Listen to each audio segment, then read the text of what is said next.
Assalamualaikum warahmatullahi wabarakatuh. Salam Om Swastiastu, Namo Buddhaya, salam sejahtera bagi kita semua. Perkenalkan, di sini kami dari kelompok 12 akan mempresentasikan hasil kerja kami dengan judul Recite, yaitu Dashboard Pengelolaan Transisi Karyawan dan Penentuan Lokasi Gerai Retail yang Etis. Sebelum itu, izinkan kami untuk memperkenalkan diri terlebih dahulu. Perkenalkan, saya Cokorda Istri Tisna Sati Marani Pemayun dengan NIM 187231011 dan teman saya. Saya Firdi Septia Fedri dengan NIM 187231051. Baik, untuk bagian pertama akan dijelaskan oleh Virgi terlebih dahulu. Oke, baik. Jadi, yang melatar belakangi kasus satu ini adalah pada tahun 2026, pemerintah Kabupaten Lombok Tengah menutup 25 gerai Alfamart dan Indomaret sebagai bentuk penegakan Perda Nomor 7 Tahun 2021 yang mewajibkan toko swalayan berjarak minimal 1 kilometer dari pasar rakyat. Kebijakan ini bertujuan melindungi keberlangsungan pasar tradisional, namun juga menimbulkan dampak terhadap perusahaan retail, karyawan yang berisiko kehilangan pekerjaan, serta konsumen yang kehilangan akses terhadap layanan retail modern. Untuk membantu perusahaan menghadapi kondisi tersebut, dikembangkan ReSite, yaitu Retail Site and Workforce Relocation Management System, sebagai sistem pendukung keputusan yang mengintegrasikan relokasi karyawan, analisis lokasi gerai baru, dan kepatuhan terhadap regulasi zonasi. Sistem ini dirancang untuk mendukung keputusan yang lebih etis, transparan, dan bertanggung jawab. Next.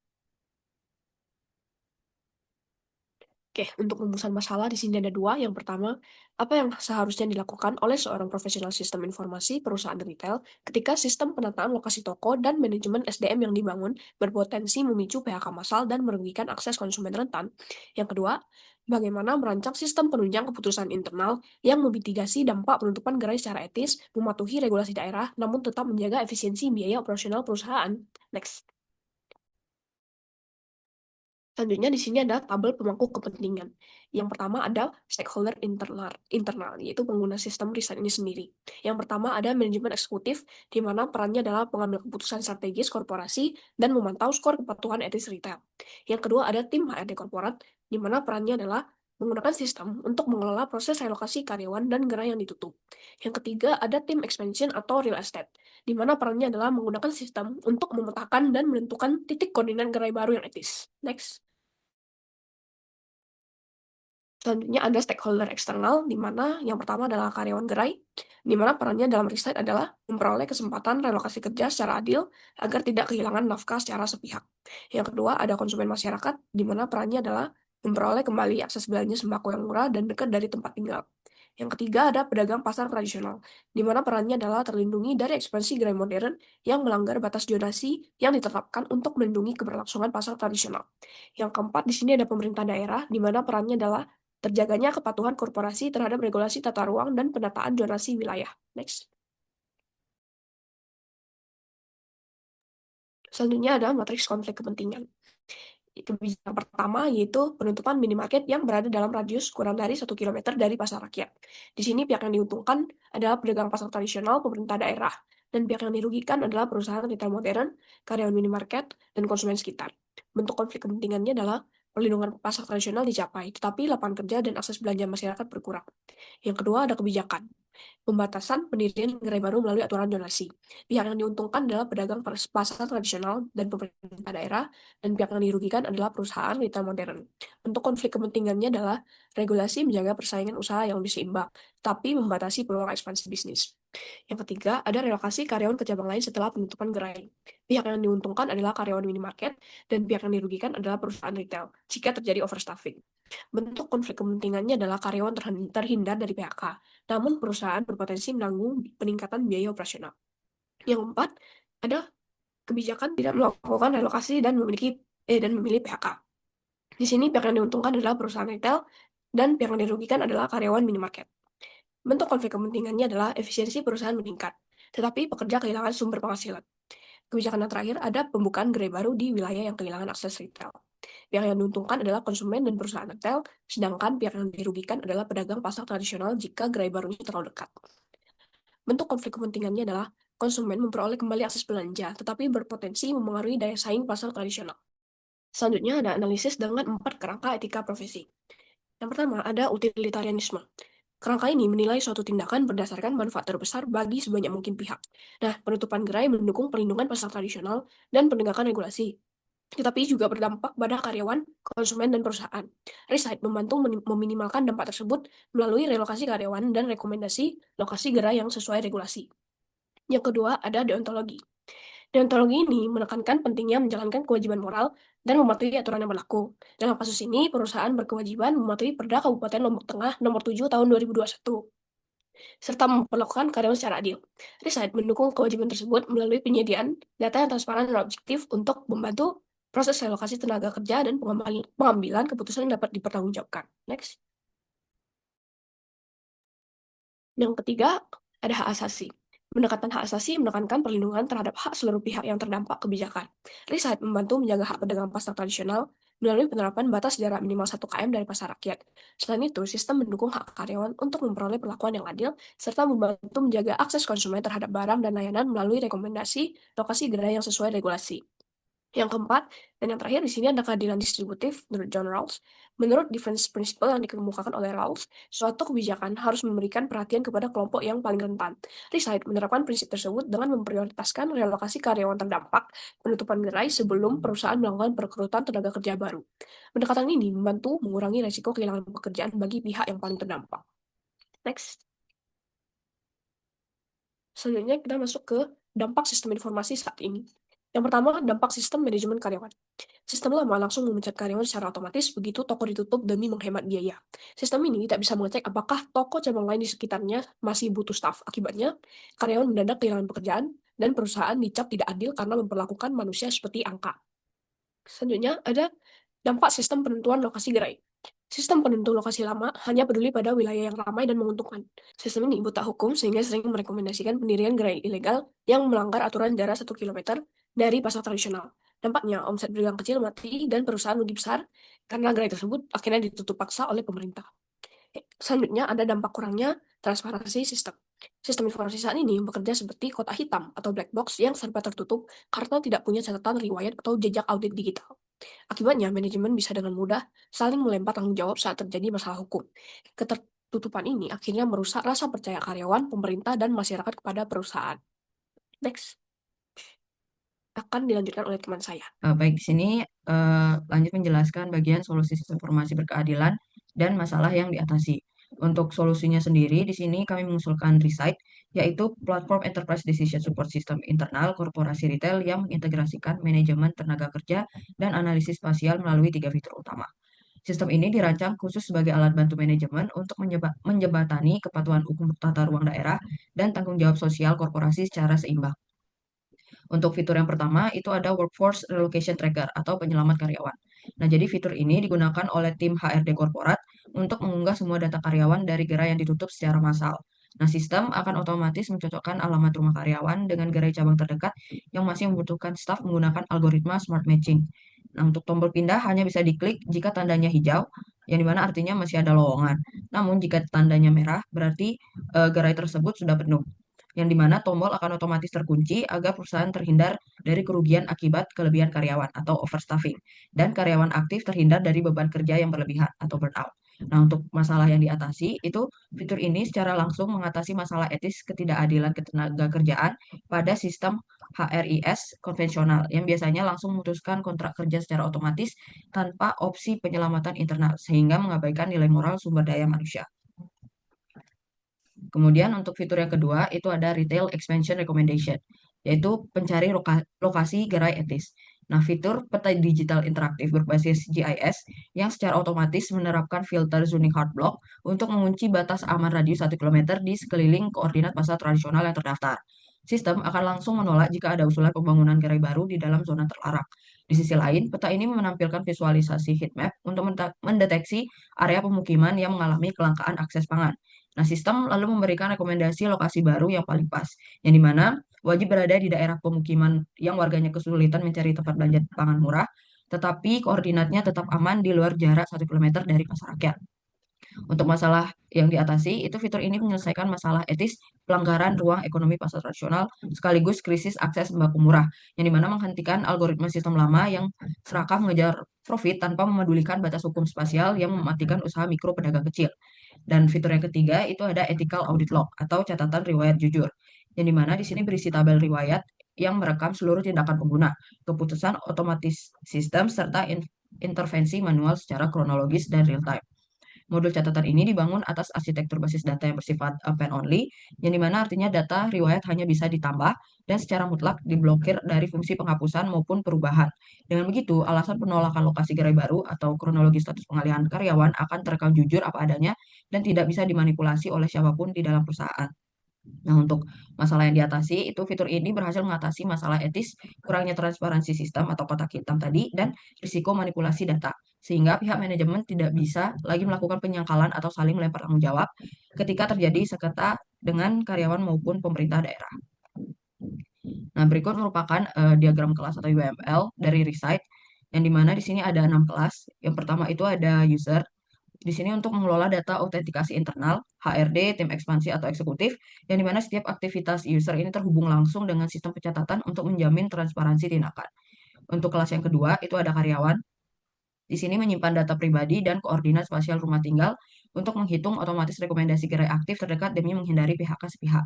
Lalu yang ketiga itu ada cabang retail, yang dimana di sini mencatat koordinat gerai serta kuota maksimum staf untuk memantau sisa lowongan kerja dan mengunci gerai secara otomatis agar tidak kelebihan beban. Lalu yang keempat itu ada proposal lokasi. Di sini mengelola usulan titik koordinat gerai baru lengkap dengan kalkulasi otomatis risiko hukum zonasi serta skor kebutuhan pangan warga sekitar. Untuk yang kelima itu ada pasar tradisional, yaitu objek spasial pelindung pasar rakyat yang mengunci parameter radius batas minimal secara kaku pada angka 1 km sesuai regulasi Perda Lombok Tengah. Dan yang keenam, itu ada audit log, yang dimana basis data append only yang mencatat seluruh aktivitas sistem secara permanen berdasarkan riwayat. Waktu yang dimana riwayat di dalamnya ini dilarang keras untuk diubah atau dihapus guna mencegah manipulasi data. Nah, berikut juga merupakan mockup antar muka dari Resight. Di sini ada 8 frame. Untuk yang pertama, itu ada halaman login, yang dimana merupakan gerbang masuk aman berbasis role-based access control untuk membatasi hak navigasi pengguna secara ketat sesuai peran. Nah, di sini user tinggal memasukkan email serta passwordnya. Kemudian ada halaman dashboard overview, yang dimana merupakan eksekutif utama yang menyajikan grafik relokasi, peta mini GIS, serta 4 kartu KPI utama termasuk ethical compliance, score, dan zoning compliance. Lanjut untuk frame yang ketiga, yaitu Workforce Relocation Tracker, yang mana merupakan halaman kendali HRD untuk memantau ringkasan data kuantitatif mutasi melalui Employee Queue Table Interaktif. Jadi di sini HRD bisa mengupload semua data karyawannya, kemudian bisa melakukan filterisasi berdasarkan distrik, kemudian cabang sebelumnya dan statusnya. Dan di sini juga terdapat branch staffing overview, yang dimana di sini rekomendasi lokasi yang sekiranya masih memerlukan staff maupun yang sudah penuh. Untuk yang keempat itu ada modal detail relokasi, yang dimana merupakan dialog pop-up konfirmasi mutasi yang menyajikan hasil hitung otomatis jarak gerai terdekat dan sisa slot kuota lowongan. Di sini lengkap dengan kolom penjelasan sistem sebelum tombol hijau relocate ditekan. Jadi di sini ketika kita klik action chat status, dia akan memunculkan pop-up employee relocation details, yang dimana akan ada informasi dari employee-nya, kemudian smart matching-nya, sekiranya gerai mana yang terdekat, dan penjelasan dari hasil sistem tersebut. Lanjut yang kelima, di sini ada retail expansion recommendation, yang dimana merupakan peta GIS interaktif berskala penuh untuk tim ekspansi yang mengunci para perimeter zoning hard block radius 1 km dari pasar rakyat serta menampilkan heatmap umum pendeteksi wilayah krisis pangan. Nah, jadi sini merupakan peta GIS-nya. Dan di sini ada map layers yang dimana bisa kita aktifkan maupun nonaktifkan. Untuk yang hijau sendiri itu merupakan store yang aktif, sedangkan yang warna merah merupakan store yang tutup. Dan untuk yang warna oranye merupakan lokasi pasar tradisional.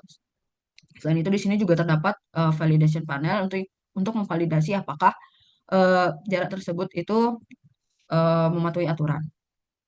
Lanjut, yang keenam itu ada modal detail analisis lokasi, yang dimana ini merupakan dialog pop-up kelayakan tapak gerai baru yang merangkum metrik jarak pasar, skor kebutuhan warga, status risiko hukum, dan skor etika.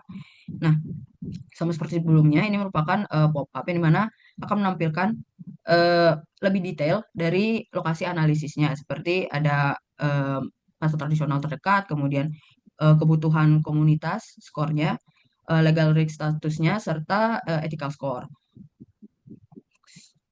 Kemudian yang ketujuh, di sini ada ethical audit log, yang dimana merupakan halaman transparansi bagi manajemen eksekutif dan auditor untuk mengawasi riwayat log yang tercipta, termasuk pelacakan otomatis tindakan ilegal yang ditolak keras oleh sistem melalui tabel append only. Di sini akan ada tabel, kemudian juga ada 4 KPI seperti total logs-nya, kemudian yang reject action, kemudian pending dan successful. Dan di sini juga bisa dilihat kategorinya dan karyawan-karyawan yang berhasil dipindahkan dan status-statusnya apakah dia ditolak, disetujui atau sedang pending. Dan yang terakhir itu adalah halaman profile, di mana merupakan antarmuka verifikasi identitas pengguna aktif yang merangkum rekam jejak performa harian serta tombol aktivasi fitur keamanan two factor authentication.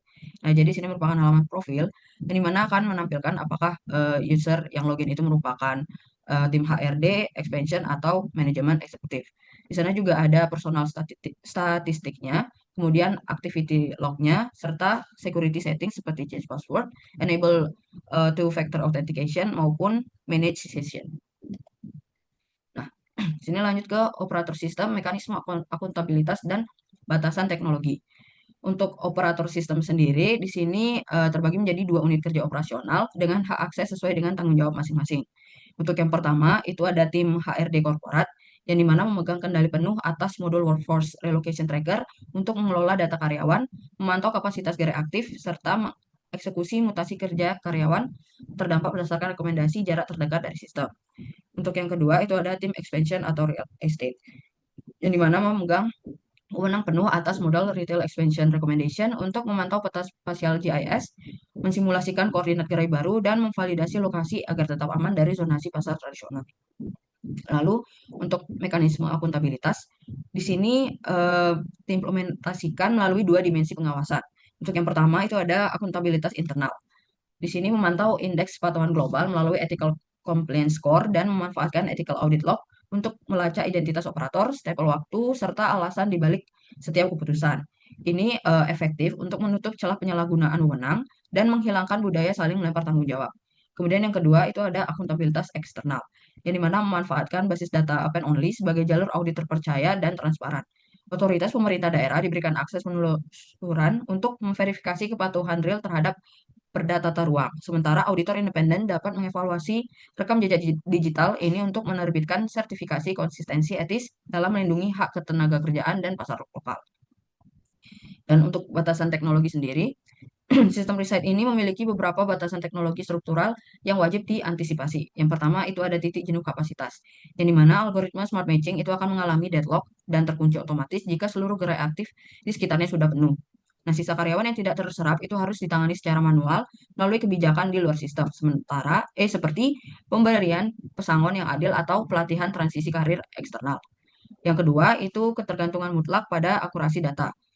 Mengikuti prinsip garbage in, garbage out, kesalahan input data seperti koordinat pasar tradisional, kota gerai atau domisili karyawan yang belum diperbarui. Ini akan menggagalkan kalkulasi algoritma.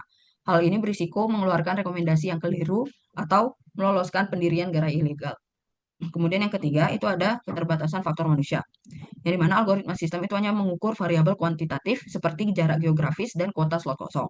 Sistem tidak memiliki kecerdasan emosional untuk menganalisis variabel kualitatif psikologis karyawan seperti kondisi kesehatan keluarga, preferensi lingkungan kerja, konflik interpersonal, maupun tingkat kemampuan adaptasi personal.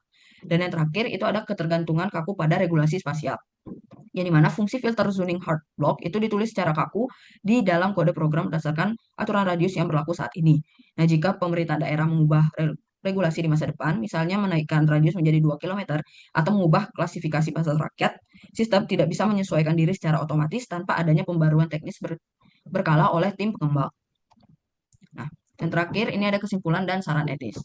Untuk kesimpulannya sendiri, kebijakan penutupan 25 gerai retail di Lombok Tengah ini memicu dilema etis antara perlindungan pasar tradisional dan dampak buruk seperti PHK serta kelangkaan akses sembako murah yang diperparah oleh sistem informasi lama yang hanya fokus pada profit murni. Nah, sebagai jawaban, platform Reside ini hadir sebagai enterprise decision support system yang menyelaraskan aturan hukum dan tanggung jawab sosial melalui fitur penyelamatan karyawan berbasis domisili, rekomendasi lokasi aman atau retail deserts, serta catatan audit yang transparan. Nah, pengembangan riset ini menegaskan bahwa profesional sistem informasi memikul tanggung jawab moral absolut untuk menyuntikkan nilai etika sosial ke dalam arsitektur teknologi yang mereka rancang, sehingga sistem tidak sekedar menjadi alat efisiensi biaya, melainkan instrumen penegak keadilan bagi seluruh pemangku kepentingan.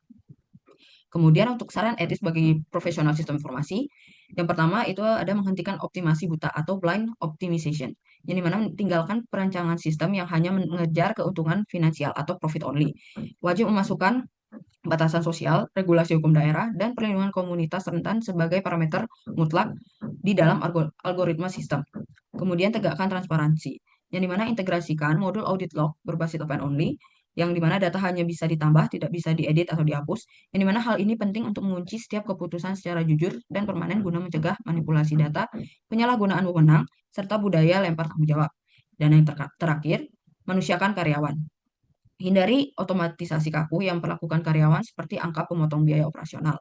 Selalu rancang jaringan pengaman karir digital seperti algoritma smart matching, relokasi internal untuk melindungi pekerja yang paling rentan sebelum memilih opsi PHK. Sekian yang dapat kami sampaikan untuk proyek riset ini. Atas salah katanya, baik yang sengaja maupun tidak disengaja, kami mohon maaf. Dan untuk perhatiannya, kami ucapkan terima kasih.